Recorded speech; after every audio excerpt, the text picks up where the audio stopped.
My role was a support team. As the SRT members made it inside, myself and some of the other agents were to gather up all the women and the children into one area.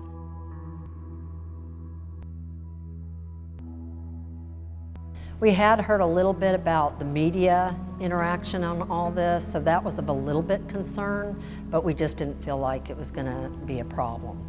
So yeah, we met at the staging location that morning, and we were ready to go and just waiting for the right time of when we were told to let's go. Over the radio you heard there's nobody outside, and I got that feeling inside, oh, something's not right, and I even said it to the agent next to me. I started hearing shots as soon as the doors opened, and that's when it hit me. They're shooting at us. And it just finally really came to reality, wow, we got a problem here. And at that time, especially us on the support team, we didn't have helmets. We had on our little vests. We didn't have any other kind of gear, and we are all on our knees trying to bend down to get as much cover, and everybody's squishing in. So you don't think it's ever going to end. And the problem was it just kept coming and coming and coming, and then it would stop, and then it would come and come and come again, and you just didn't know how long this was going to go on. One agent put it this way: nobody panicked, but there was a lot of fear. And hearing the people yell the profanities out of the compound, I'll say it in a nice way, you screw with us and we'll screw with you. And I kept thinking, man, this is supposed to be a religious place. This is supposed to be about God and everything, but I guess that's where a lot of battles begin, right?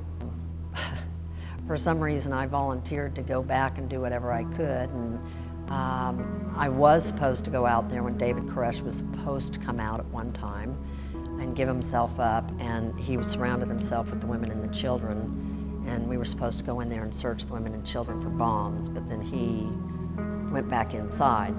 And then the next day, or whenever they released the first two children, myself and Agent Curtis Williams volunteered to go pick them up. And we made our own game plan of what we were going to do, just in case they were going to try to take us hostage, or there was going to be another gun battle. We met two women. One wouldn't have anything to do with us. She was more like a bodyguard, I could tell.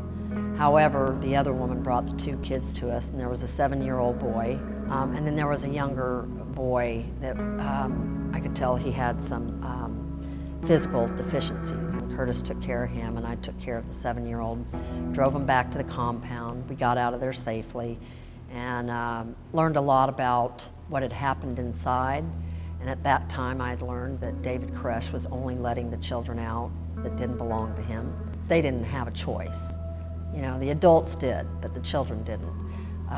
All of us were a little upset when the FBI came in, not because it was the FBI, it's just we felt we had a mission and we needed to complete it. It was the best idea because we were very emotionally, drained, whether we realized it at the time or not. And in fact, there was an agent from another agency that said, "Why did y'all have your hands up in the air?" And I said, because the majority of us believed that they were going to shoot us from behind. And we knew the media was out there. And so we said, if they shoot us from behind, we want the world to see that. You go out places, like I'd still continue to do my cases, and I'd gone to one FFL, and a customer had learned that I was ATF and started calling me a baby killer.